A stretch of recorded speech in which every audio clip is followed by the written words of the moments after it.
कम से कम अब जो है हालात प्रदेश के आपने देख लिया, 9 साल बीजेपी का हो गया और जिस क्षेत्र में आप रहते हो पिल्लू खेड़ा में, उसकी सड़कें भी आपकी सरकार नहीं बना पाई। मुख्यमंत्री जी ने जो काम किए वो बोलेंगे, प्रधानमंत्री जी ने जो काम किए वो बोलेंगे, नेता का कोई मतलब नहीं है। संगठन तो मुआड़ा के जो हमारे बाशिंदे जो भारतीय जनता पार्टी के बहुत बड़े नेता हैं हरियाणा के, श्री अमरपाल राणा जी, ये उनका गांव है। तो अगर वहाँ ऐसी स्थिति है तो बड़ी दुखद है। लगभग 15-16 करोड़ रुपए भी खर्चे, लेकिन वो सड़क आज ये पता नहीं लग रहा कि वो गड्ढे में सड़क है या सड़क में गड्ढे हैं।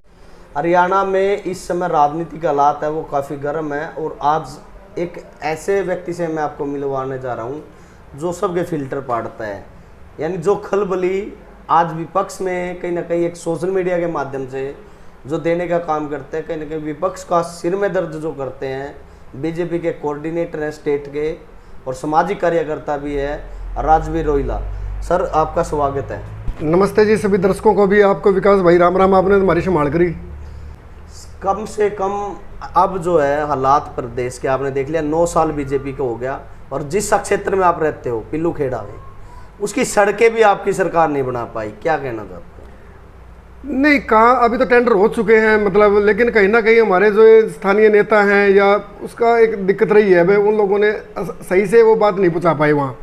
वरना अभी जो मतलब मुख्यमंत्री जी ने जो सफीदुर रैली में घोषणा करके गए थे, वो 42 सड़कें थी, उनमें से 24-25 भी काम चल रहा है अभी, तो बाकी वे टेंडर लगे हुए हैं, तो धीरे धीरे काम हो जाएगा। लेकिन कहीं ना कहीं जो हमारे नेता थे उनकी उदासीनता थी। ये पिछली जब यात्रा हुई थी मुख्यमंत्री की, आसन से जो सफीदों का एक रोड है जो पानीपत रोड कहते हैं जिसको, वो पानीपत का रोड मुख्यमंत्री की यात्रा के टाइम जो है लिपापोती करी थी और थोड़े दिन बाद उसको बढ़ाने का काम किया, करोड़ रुपए भी खर्चे, लेकिन वो सड़क आज ये पता नहीं लग रहा कि वो गड्ढे में सड़क है या सड़क में गड्ढे हैं। ये बिल्कुल सच्चाई है इसकी, इसमें कोई दो राय नहीं है वहाँ। लेकिन एक्चुअली में क्या होता है, मुख्यमंत्री जी के पास प्रस्ताव जाता है, वो पास कर देते हैं। कहीं ना कहीं हम नागरिकों की या जो हमारे स्थानीय नेता उनकी भी तो जिम्मेवारी बनती है ना, उन चीज़ को मॉनिटरिंग करें। घर बैठ के राजनीति करना क्या रखा है इन चीज़ों में। तो मैं एक बात और कहना चाहता हूँ, अब मैं पिल्लू खेड़ा से आता हूँ, मैं कुछ फील्ड में एक्सपर्ट हूँ, जैसे मनरेगा का काम है जहाँ मतलब दिक्कत आती है लोगों को, तो वो काम में उनमें मैं बड़ी मतलब स्मूथली काम करता हूँ। तो ऐसे ही कोई ना कोई मतलब जागरूक तो होना पड़ेगा अपने विकास कार्य के लिए। हमारे मुख्यमंत्री जी ने कभी इनकार नहीं किया, अगर हम उनके पास जाते हैं तो वो हमें मतलब बजट देते हैं, और ये अकाट्य सत्य है बिल्कुल। उन्होंने जो कह दिया वो कर दिया। उन्होंने 300 करोड़ का बजट दिया था, बजट लगवाना जो प्रपोजल दिए गए तो उनके आधार पर लग रहा है, ठीक है ना। वो कहीं ना कहीं अगर कोई छोटी मोटी दिक्कत भी है तो वो स्थानीय हमारे नेताओं को देखना चाहिए जो टिकट की लाइन में खड़े होते हैं। तो मैं तो उनको कहता हूँ दोषी वो लोग हैं जो, अगर हमारे 9 साल में अगर यहाँ कुछ जो कमी रही है तो दोषी वो है, हमारे हरियाणा के मुख्यमंत्री या बीजेपी सरकार नहीं है। चलिए आज आपसे चर्चा कर ही लेते हैं, क्योंकि आप सफीदों से सोशल मीडिया की बात तो अपन किसी और दिन भी कर सकते हैं। आज देखिए, आज आपने जो पिछली सरकार में हॉस्पिटल बना था, आज उसमें डॉक्टर नहीं है, सफ़ेद हाथी है। जो आपकी सरकार में, जैसे मुआना एक बड़ा गांव है, वहाँ CHC बनी, CHC में एक डॉक्टर की तो दूर की बात है, एक डेंटल लेडीज़ डॉक्टर है, उसके बैठने के लिए जिस पे मरीज चेक होते हैं वो कुर्सी तक नहीं है। हॉस्पिटल में डॉक्टर नहीं है। इसके अलावा आप जाओ स्कूलों की बात करें, स्कूल में टीचर नहीं है, मास्टर नहीं है। इसके अलावा गलियाँ सड़कें हैं देखोगे वो नहीं है। आज इंफ्रास्ट्रक्चर कोई नई आपकी इंडस्ट्री आपकी सरकार लेके नहीं आ पाई सफीदों में। आज सफीदों का जो व्यक्ति है पहले की तरह जो सुबह टिफिन उठा के पानीपत, जींद और दूसरे अलग अलग जिलों में जाकर अपना गुजारा कर रहा है, आज भी ऐसे ही हालात है। कोई ये सफीदों से जींद 4 लाइन की बहुत बार बात उठ चुकी है, ऐसे कितने मामले। लेकिन जब कोई भाजपा का कार्यक्रम होता है, जब सामाजिक मुद्दे होते हैं तो आपके नेता कभी इकट्ठे नहीं दिखते। जब भाजपा का कोई कार्यक्रम होता है तो स्टेज पर सबसे ज़्यादा जो है कार्यकर्ताओं से ज़्यादा, आपके कई कार्यक्रमों में मैंने देखा है, तिरंगा यात्रा की बात करूं, उसमें नेताओं का जो हाजिरी है वो ज़्यादा है, कार्यकर्ता कम। ऐसा क्यों है? आपने कई सवाल पूछ लिए तो मैं बारी बारी जवाब देना चाहूँगा। बात है मुआना में हॉस्पिटल की, तो मेरा तो अमरपाल जी से निवेदन है कि अपने गाँव को संभाल ले, बाकी तो बाद में देख लेंगे। रही बात गलियों की, ये गली ये रूटीन में बढ़ती रहती है, बिगड़ती रहती है, कई बार तो वही बन जाती है वही बिगड़ जाती है। तो गली गुली का मैं मतलब मान लो कुछ ज़्यादा इन बातों में कहने की आवश्यकता नहीं है, क्योंकि पंचायतों का काम है, नगर पालिका का काम है, ये रूटीन में चलता रहता है और बजट भी रूटीन में आता है इनका। वो तो हमारे नागरिकों की एक जिम्मेवारी बनती है, भाई बजट आया थोड़ी जानकारी रखे, भाई ये सही लग रहा है या नहीं लग रहा है। सही लग रहा है नहीं लग रहा है, क्योंकि वो भी आप पत्रकार हो, आप आवाज उठाते हो, आप जाते भी हो। नगर पालिका के पार्षद आरटीआई से कागज मांग रहे हैं, क्या विकास बिल्कुल बिल्कुल ये हालात है, बिल्कुल मांगने चाहिए, बिल्कुल ये हमारा हक है। जब सरकार, जबकि वो हाउस के मेंबर है। सर सुनिए मेरी बात, मैं एक जिम्मेवार नागरिक के नाते बता रहा हूं, हमें मांगने चाहिए, हमारा हक है। तो वो हर नागरिक का फर्ज है कि जो सरकार पैसा भेज रही है उस पैसे का सही सदुपयोग हो। और हम पिल्लूखेड़ा में ये कोशिश करते हैं। तो मैं ज़्यादा बड़ा नेता नहीं हूं मैं, लेकिन हम जहाँ से आते हैं, मेरा बिल्कुल पिछड़ा इलाका था मेरा, तो यहाँ हमने मतलब बहुत कुछ ठीक किया। आप वीडियो दफ्तर में जाके देख लो, मनरेगा ऑफिस में किसी की हाजिरी फालतू लग जाए। अभी भी मैंने 140 हाजिरी कटवाई है। मैंने एक गांव का मेट था जिसने 140 हाजिरी लगा रखी थी, वो मैंने कटवाई है। तो हर नागरिक को जिम्मेवार होना पड़ेगा। मुख्यमंत्री जी कहते हैं भाई अंत का विकास, अंत्योदय। क्या नया लेके आए हो, क्या बनाया आपने? हमने फैमिली आईडी बनाई है, पोर्टल, क्या दिक्कत है उसमें? विधानसभा में भी तो यही मुद्दा उठ रहा है, ये पोर्टल। आपके खुद के नेता राव इंद्रजीत परेशान है, आपके प्रभारी है विप्लव देव, वहां मुद्दा उठ चुका है। लोग पोर्टल से वैसे भी आम लोग परेशान बहुत बढ़िया है, ऐसा है ना, अच्छी बात है। मतलब उन्होंने जो महसूस किया, लेकिन कोई भी व्यवस्था लागू गिरवाने के नाम पे केवल पोर्टल आपके पास। सर नहीं सर, एक या तो मेरी सुन लीजिए, आप कह लीजिए जी। पोर्टल है, कोई ना कोई जब व्यवस्था लागू होती है तो उसमें दिक्कतें आती हैं और बदलाव की गुंजाइश हमेशा रहती है। मुख्यमंत्री जी ने बदलाव के लिए कभी इनकार नहीं किया। थोड़ी बहुत दिक्कतें हैं, 12.5 लाख के करीब वो बने हैं, मतलब राशन कार्ड जो आदमी कभी बने थे, जिनके 20-20 साल हो रहे, जिनके राशन कार्ड नहीं बने थे, इस सरकार ने 12.5 उसी पोर्टल के माध्यम से 12.5 लाख राशन कार्ड बनाने का काम किया। 9 साल में 9 साल में सर, 9 साल में नहीं, पोर्टल 2-3 साल से आया ना। नहीं, 9 साल में बने हैं ना सर। 12.5 लाख। एक बात बताइए, वो आदमी वंचित थे, वो आदमी कांग्रेस की सरकार में वही आदमी थे, इन लोगों की सरकार में वही आदमी थे, परिवार वही थे, ठीक है ना। तो उन लोगों को 10-10, 15-15 हज़ार दे के, मतलब सुनो मेरी बात, आप दे के बनवाने पड़ते थे, सिफारिशें लगानी पड़ती थी। लेकिन आज पोर्टल के माध्यम से उसके घर ऑटोमेटिक बन रहा है। ये छोटी मतलब उपलब्धि नहीं है, ये बहुत बड़ी उपलब्धि है। भाई सरकार लोगों को चिन्हित कर रही है जिनको जरूरत है। जब आपके पास काम नहीं होते तो आप भाजपाइयों की खासकर मैं देखता हूँ कांग्रेस पे ठिकरा फोड़ देते। अरे तुमने 9 साल में क्या? मैंने कांग्रेस पे ठिकरा फोड़ा ही नहीं ना भाई, मैं तो मतलब पुरानी बात कर रहा हूँ। अभी बादशाहपुर विधानसभा की कोई महिला थी, जवाहर यादव जी के ऑफिस में आई, वो 20 साल में उसने, मतलब मान लीजिए उसका 20 साल से राशन कार्ड नहीं बना था, उसके बच्चे बड़े हो लिए, समझो मेरी बात है, उसका राशन कार्ड वहां से बना है। तो कितनी बड़ी उस महिला को कितनी खुशी हुई होगी, वो मुख्य धारा में शामिल होगी। ये ऐसे मतलब मुख्यमंत्री जी ने बदलाव किए हैं। आपने सफेदों में हम बात करें, क्या क्या क्या आपके पास गिनवाने? सफेदों के तो हमारे जो टिकटार्थी हैं वो बताएंगे, जो टिकटार्थी हैं जो नेताओं के आगे पीछे घूमते हैं, जिन्होंने सिर्फ मतलब नेताओं के, जब नेता आते तो आगे पीछे घूमते, और उसी उदासीनता का दंड सफेदों झेल रहा है। लेकिन फिर भी मुख्यमंत्री जी ने 300 करोड़ की घोषणा की। मुख्यमंत्री ने घोषणा हॉस्पिटल की भी की थी, कहाँ है वो हॉस्पिटल? पैरामेडिकल के लिए हमारे जिला अध्यक्ष जी ने कहा कि भाई हम यहाँ नॉर्म पूरे नहीं होते, वो जीन चलाएगा शिफ्ट होकर, और वो भी हमारे नेताओं की गलती मानता हूँ।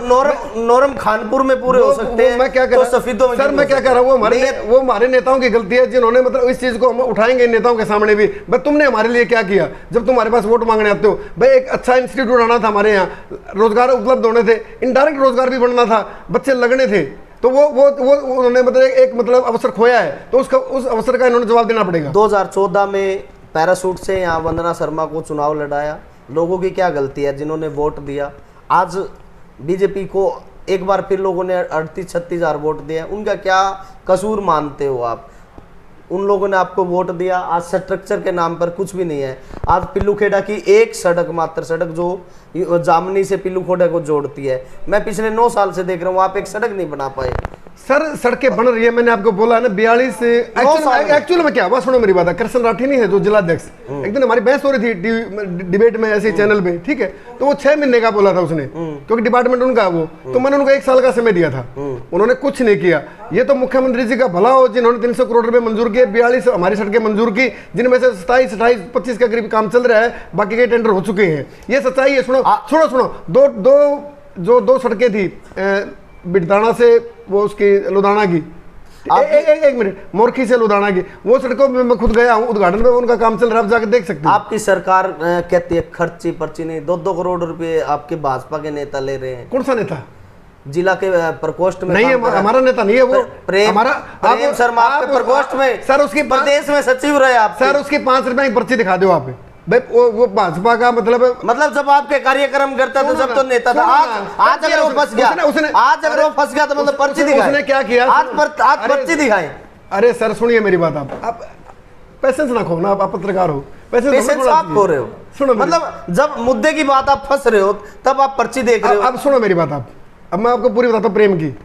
प्रेम ने किसी नेता का कार्यक्रम किया था, पटका पहना था उस पार्टी का उसने, और मैं दावे के साथ, मेरे पास फोटो अवेलेबल नहीं था उस टाइम में, क्योंकि मैं इन चीजों पे नजर रखता हूँ बारीकी से, भाई कौन कहाँ जा रहा है, ये मेरा दायित्व भी है। ऐसे सुनो ऐसे बहुत सारे कार्यक्रम आपकी सरकार है। अरे सर, कभी जेजेपी का पटका पहनते हैं, अरे सर एक मिनट जी, एक मिनट, ये मेरी बात पूरी हो रही है तो उसके बाद क्या लिया, मैं मानूंगा आपकी बात है। मैं वो कार्यकर्ता नहीं हूँ जो मतलब ठूठ लेकर खड़ा होगा, जो बात होगी मानी जाओगी। उसने कार्यक्रम किया, उसने पटका पहना उस पार्टी का वो पदाधिकारी है, ठीक है, एक बात मैं नाम नहीं लूंगा, ठीक है, लेकिन उसने जो किया ये मुख्यमंत्री की भलमानसी है, पर्ची खर्ची नहीं चली। मुख्यमंत्री ने जो बिना पर्ची बिना खर्ची का जो मतलब स्टैंड लिया था उस पर आज कायम है वो, उसी के कारण दलालों की दुकानें बंद होगी। और ये दलाल पुराने थे, ये हमारी पार्टी का नहीं था, कोई भी किसी की हिम्मत नहीं हमारी पार्टी का कोई मतलब दलाल बन जाए, ठीक है ना, कहीं कोई पर्ची पकड़ने वाला नहीं है। मुख्यमंत्री ने जो मेरिट के आधार पर जो नौकरी देने का काम किया था, एक से 1.25 लाख नौकरी दी है उन्होंने, और मुख्यमंत्री जी की नीतियों के कारण इस पर पर्चे दर्ज हो रहे हैं। क्योंकि वो, आप एक बात बताओ ना, मैं आपके नाम पे मतलब पैसे ले लूंगा, देने वाले की भी तो गलती है, क्यों दे रहा है वो, देने वाले की भी गलती है। इसका मतलब ये अपनी पार्टी पुरानी थी, जिसको गलती क्या है? अब मेरे को कोई मेरा बच्चा कर लगे और कोई आपके पार्टी के नेता जाकर मेरे को बहकाते हैं, हमारी पार्टी का है ही नहीं वो, आप बार बार हमारी पार्टी कैसे कह सकते हो? हमारी पार्टी का नहीं है, साबित करो। मैं साबित करो आप, मैं साबित करूंगा। अब किसी नेता के साथ किसी ने फोटो खिंचवा ली, हमारी पार्टी कहां से हो गया वो? अब ये देखिए, किसी नेता ने मतलब जब तक इनकी पार्टी के जय जयकार करते रहे तब तक तो ठीक है, जब इनकी पार्टी के कोई बात आ जाती है तब वो इनकी पार्टी का सदस्य नहीं है। ये तरीका से ये नहीं चलेगा। आप उसकी 5 रुपए की पर्ची दिखाओ, आप ये मान दूंगा, ये नहीं चलेगा। पर्ची दिखाओ। आज किसी नेता आज कई नेताओं के, सफेदों के नेताओं के बड़ी बड़ी गाड़ियों में घूम रहे हैं, बड़े बड़े उनके पास दन्ना सेट हो गए। अच्छी बात है, भाजपा के 10-9 साल में कई नेता दन्ना सेट हो गए जिनके पास कुछ भी नहीं था। वो आपको पता है, मुझे नहीं पता चीजों का।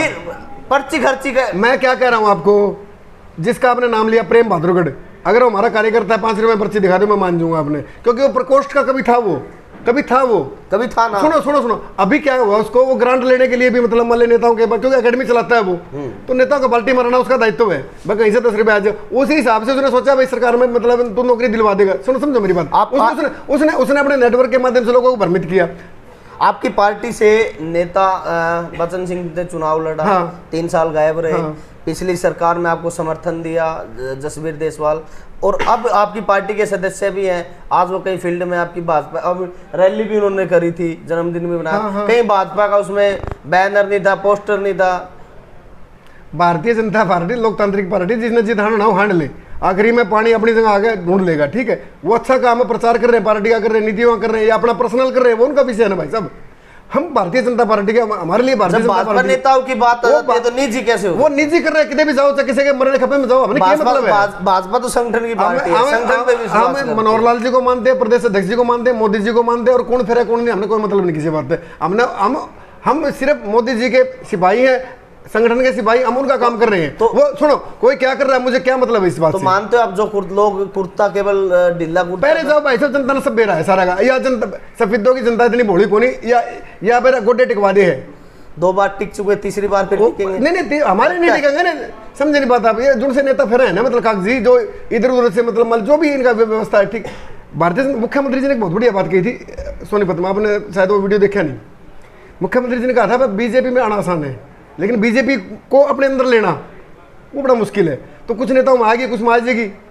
तो आप मानते हो आपकी पार्टी में कोई जातिवाद नहीं है? बिल्कुल नहीं है, कहाँ जातिवाद? आपके सामने उदाहरण हूँ, मैं दर्जी का हूँ, गर्व से दर्जी हूँ, मैं BCA हूँ, बैकबोर्ड, हरियाणा में बैकवर्ड का आगरा अपने। आज आपकी बैकवर्ड की बात करते हैं, आज आपकी बैकवर्ड की बात करिए। बैकवर्ड के लगभग 16% आरक्षण है, बैकलॉग आज तक आपका भरा नहीं। दूसरा, बैकवर्ड के कितने चेयरमैन हरियाणा में, कहाँ हिस्सेदारी है? मेरे होंगे भाई सब, लिस्ट काट लियो। कितनी हिस्सेदारी है? पूरी है हमारी, पंजाबियों के बराबर में दिखती, हमारी पूरी है। आपका मुख्यमंत्री मुख्यमंत्री ने तो बना रखा, मुख्यमंत्री ने तो हमारे को, सुनो, मुख्यमंत्री आगे बढ़ाया हमारे को। पहली सरकार में पहली सरकार में मुख्यमंत्री खुद पंजाबी, मुख्यमंत्री ने आपका गृह मंत्री पंजाबी, उसके बाद सहकारिता मंत्री पंजाबी, मुख्यमंत्री ने जितने भी। अब एक बात बताओ ना, जब बैकवर्ड बोर्ड के कितने बोर्ड गिनाओ ना, कितने बोर्ड बैकवर्ड जब किसी ने जितावे नहीं की, बैकवर्ड आप जातिवाद नहीं मानते, आपकी पार्टी में कोई जातिवाद नहीं। आपकी बात का जवाब दे रहे हो, जब बैकवर्ड किसी ने जितावे नहीं, गोटे टिकवा देगी तो मुख्यमंत्री करता बुला के उसने मंत्री बनाओगा। तो बैकवर्ड ने सोचना है ना, भाई तुम्हारा नुमाइंदा को जिताओ तुम लोग। आप बैकवर्ड को जब वोट लेनी होती है, बैकवर्ड के नाम से आप वोट लेते हो। देश का प्रधानमंत्री भी, प्रधानमंत्री जी ने कभी जातिवाद की बात नहीं की, ठीक है। आप जातिवाद में विश्वास बिल्कुल नहीं, जातिवाद। फिर आपके मुख्यमंत्री उचाना से चुनाव लड़के देख लड़ लेंगे, क्या दिक्कत है? करनाल छोड़ के आपको पता लग जाएगा। हरियाणवी एक मुख्यमंत्री जी स्वतंत्र कैसे चुनाव लड़ेंगे और जीत के मतलब फिर मुख्यमंत्री बनेंगे, क्या दिक्कत है? लोग तो कह रहे हैं कि अब की बार केवल आपके जो विधायक हैं, पिछली बार तो ठीक है, अब की बार जोड़ तोड़ से आपने सरकार, अब की बार केवल एक टेम्पो में आपकी सरकार आ जाएगी, आपके विधायक कमाल करो भाई साहब, तीसरी बार आओगे आप, मैं भी आ रहा हूँ, फिर इंटरव्यू कर लेंगे, दिक्कत है? लगता है कि कुछ लोग आपकी सुनेंगे, नेताओं को कुछ समझ में आएगा। सब हमारा काम बोलेगा एक है, आप लिख लो ये बात, ठीक है। नंबर 2, टिकट किसी को मिले कोई घनी मतलब हम दिमाग में रखते नहीं ये चीज, क्योंकि पार्टी नहीं देखना वो चीज, मैं कौन जीता कौन हारा। पिछले 2 बार कहती थी, आज तो आपके अंदर है कांग्रेसी कल्चर, हमने बीजेपी में देखा है, जिसको टिकट मिलती है बाकी सब विपक्ष में वोट गिरवाते। चलो आपकी बात बड़ी कर ली उन्होंने, मतलब वो विपक्ष में वोट गिरवाते हैं आपकी पार्टी। किसी ने अगर ओखा भरा वो तो घर बैठा है, उसने क्या कर लिया? अरे नहीं, ऐसा ही रहेगा, आगे किसी को टिकट मिलेगा फिर वो दूसरे कांग्रेस को वोट दिलवा देंगे। नहीं भाई साहब, ऐसा है, भारतीय जनता पार्टी के ऑटोमेटिक वोट हैं जो मुख्यमंत्री जी ने काम कर रखे हैं, आप समझे मेरी बात। मुख्यमंत्री आज क्या है कि संगठन सर्वोपरि है, पहले मेरी बात समझ लो आप, टिकट किसी को दो, मोदी जी के नाम पे, मनोहर लाल जी के नाम पे वोट मिलती है, अदरवाइज आपको पता है सफेदों में किसके पल्ले कितनी वोट है, समझ में आई बात आपका? ये जो 10-10, 15-15 टिकट बन रहे हैं ना, ये इसलिए बन रहे हैं मतलब आड़ वोट है बीजेपी की, समझ गया आप? नहीं तो पसीने आवे हैं आज पसीने, अगर जब कोई घना अहंकार है ना किसी का, निर्दलीय लड़के देख लियो 10,000 वोट को नहीं आते किसी की। चलिए, ये आज वैसे तो प्रदेश में इनका बहुत अच्छा स्टैंड है और अपनी बेबाकी के लिए जाने भी जाते हैं। सोशल मीडिया का जो कार्यभार इनके कंधों पे है, अच्छा प्रचार ये पार्टी के लिए करते हैं, वो अच्छी बात है, क्योंकि पार्टी में जुड़े होने के नाते वो सब चीज़ें इनको करनी भी चाहिए।